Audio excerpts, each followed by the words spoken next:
ঝিমিয়ে পড়েছিলাম, আমাকে জাগালো বন্ধু কবি দিশারি মুখোপাধ্যায়ের হায়ারোগ্লিফিক চুম্বন ও পিপাসার্ত আমি। এই গ্রন্থ থেকে আমি কবিতা পাঠ রেকর্ডও করেছি ইতিমধ্যে, তবু আবার পড়ছি। ওই যে বললাম, ঝিমিয়ে পড়েছিলাম।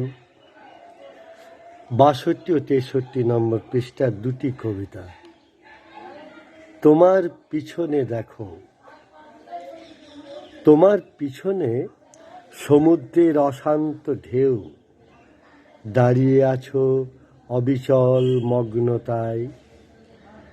এদিকে আমার পায়ের তলার সিঁড়ি চিন্তিত, তারা ভাবছে আর কতদিন আমার সঙ্গে তাদের অদেখা রইবে।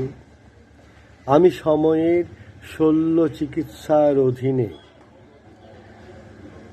দূরত্ব এভাবে অটুট থাকতে পারে না চিরকাল।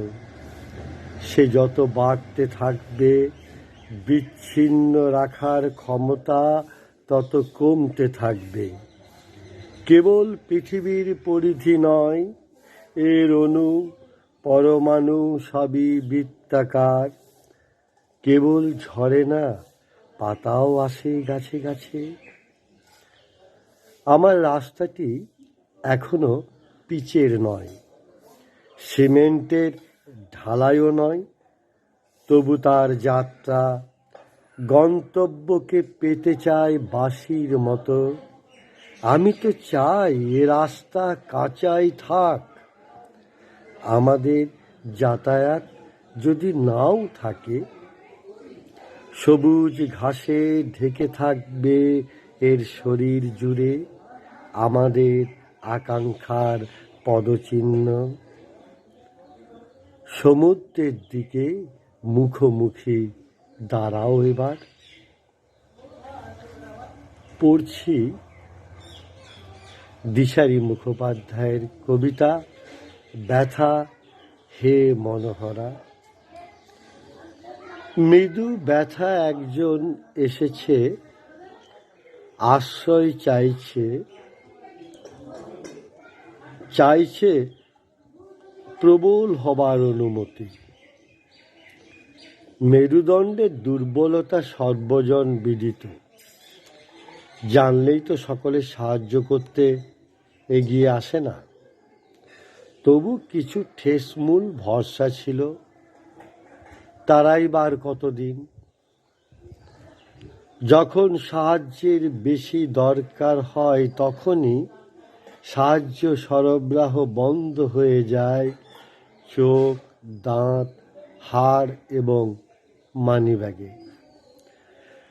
পাথরকুচি পাতা কিংবা গোলাপের ডাল অথবা সব ঘুমন্ত বীজেরা আপন আপন মর্জিকে মানে,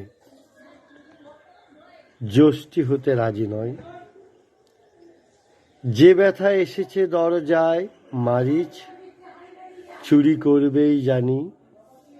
সব কিছু জেনেই তাকে বলেছি এসো। এত মৃদু কেন, প্রবল হও। এ জমি তো পেতেই রেখেছি, যেটুকু সবুজ উকি দিতে পারে বলে মনে হবে। সঙ্গে সঙ্গে তাকে চিবিয়ে খাও তুমি ব্যথা হে মনোহরা। হরণে তোমার অধিকার।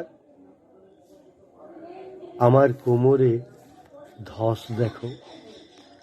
বললাম দিশারি মুখোপাধ্যায়ের কবিতা।